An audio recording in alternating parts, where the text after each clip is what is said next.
In this video, you will witness the most ultimate Bedwars battle of all time. This battle consists of multiple four-letter name tryhards that are determined to sweat their way to victory, including me. But right now, I'm standing still doing absolutely nothing, so let's see what the other tryhards are up to at the moment. We have blue team Tqgg. She is building a standard wool bed defense and immediately bridging to diamond gen like a sweat.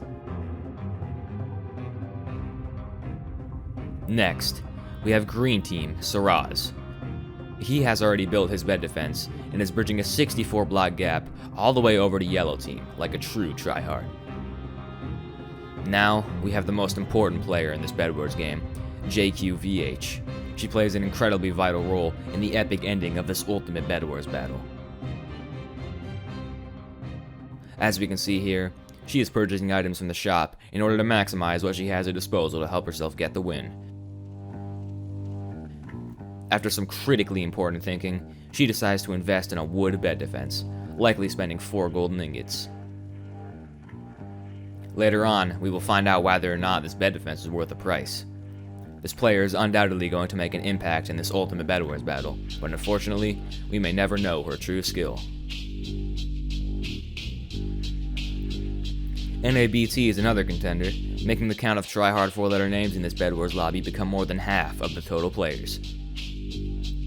They purchase some wool from the shop and put it around their bed slightly slower than a normal tryhard. But do not be deceived by their pace, as this player may do some true damage later on.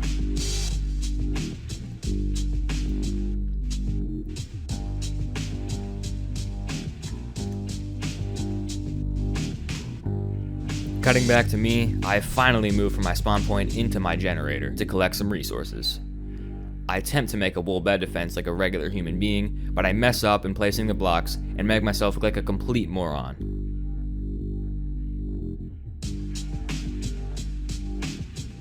After finishing up the defense, I go AFK again for a short while to do who knows what. Anyways, after returning to the game, I use my impeccable diagonal speed bridging skills to head to diamond gen. Pink has already started to bridge over to my base, posing a threat to my completely unguarded bed, so I head back to protect it, obliterating the threat.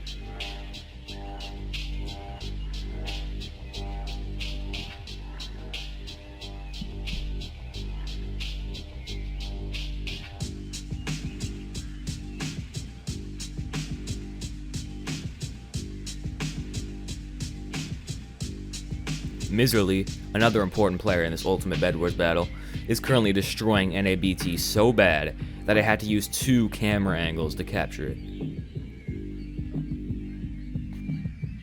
That is one 4-letter name eliminated. In the meantime, Tqgg is having a conflict with Xbro, who takes fall damage from a 3-block drop on a bridge and dies instantly, despite Tqgg looking like she might lose the fight. I finally get a chance to collect these mystical floating diamonds at the gen after warding off Pink team.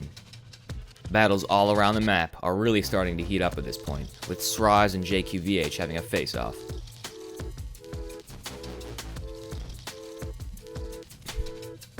As we already know, Tqgg is just built different and truly more skilled, so she manages to clap Saraz and break his bed. In order to avoid letting Saraz get the kill, she jumps off the side of his island, respawning at her base. Pink is now launching another attack against my bed. With determination in his eyes, he headed towards my base on the bridge.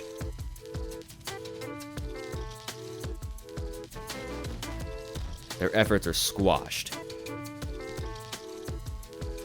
X-Boy is now at enemy lines above Tqgg's base, looking to destroy her bed and eliminate another 4-letter from the game. Lucky for him, just because your name on Minecraft is short doesn't mean you have skill, so he easily gets the kill, breaking her bed. However, after deciding to try to eliminate her, he gets beat by a few hearts.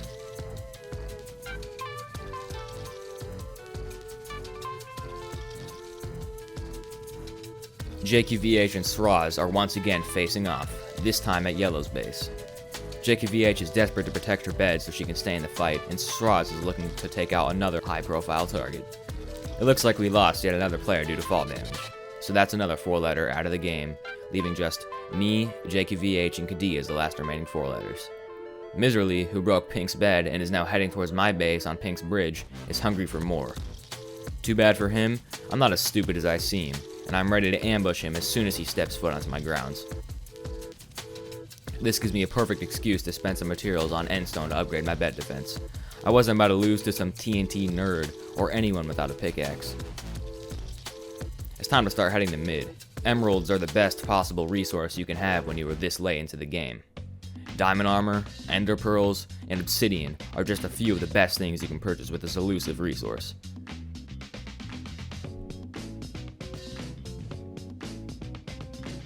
When you make your trips to the middle island, you have to be quick. You can get jumped at any moment and lose all your loot, including the precious emeralds that you just collected. I'm on a mission to win this game and come out on top as the sweatiest 4-letter, so I can't afford to have that happen.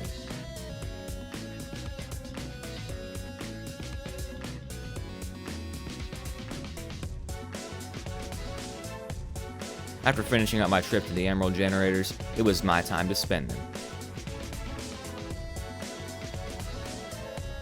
The first thing I always get is diamond armor. Not only does it piss off everyone in the lobby who doesn't have diamond armor, but it is the best available armor you can buy, especially after getting a high-level protection enchantment. If it wasn't for this purchase, the ending of this Ultimate Bedwars battle would have played out much differently. Tqgg is also on a mission. That mission is to break X-Boy's bed, which he is able to do successfully with zero difficulty whatsoever because X-Boy was too busy eliminating Tqgg, leaving just 2 4-letters remaining. Me and JQVH. Speaking of JQVH, her thirst for bed destruction was apparently not quenched because she is now headed towards my base. Like X-Boy, I was unable to guard my bed because I was far away somewhere else. Upon breaking the layer of wool I have over the endstone, she realizes she needs to buy pickaxe to destroy my bed. And after destroying it, she does her signature move once again, jumping into the void. I was just headed back to my base, so seeing this happen with my own eyes right before I had a chance to stop it was angering. I proceeded to talk trash in the chat, but nothing I said could have stopped the staggering events that unfolded afterwards.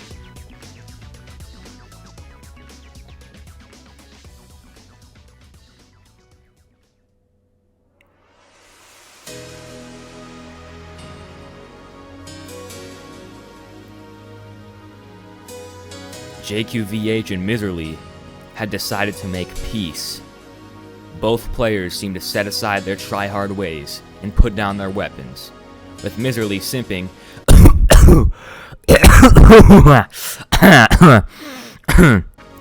I mean exchanging golden apples with his own opponent. Maybe, just maybe, in this Ultimate Bedwars battle, the power of friendship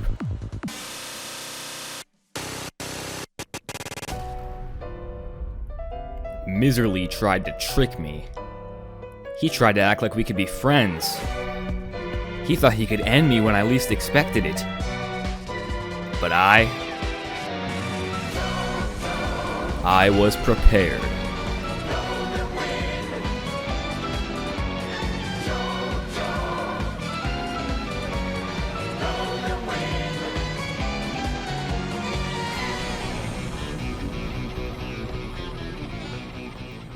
This leaves just me and JQVH left. We were not only the last 4-letters, but also the final players in the entire game. We both fought hard to get here, but now, only one person can win.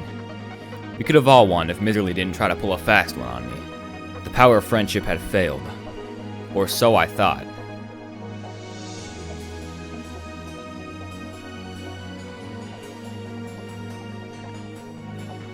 JQVH was letting me break her bed. I was expecting some sort of trap after what Miserly had done. I was expecting the big final showdown between Gray and Yellow. Tag and JQVH. Me versus her.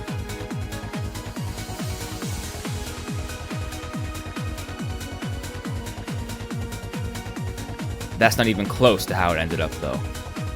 The Ultimate Bedwars battle of the try-hard 4-letter names turned out to be something much different.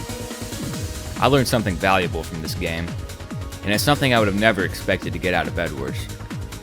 This game is known as the sweatiest of all Minecraft minigames, but the tryhards can't always stop the nice players that are just here to have fun.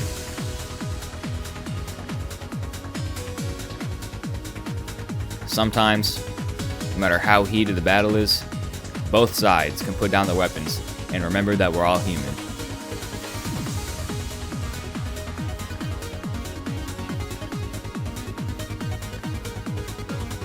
Sometimes, we have to stop the fighting and just appreciate life, no matter the circumstances.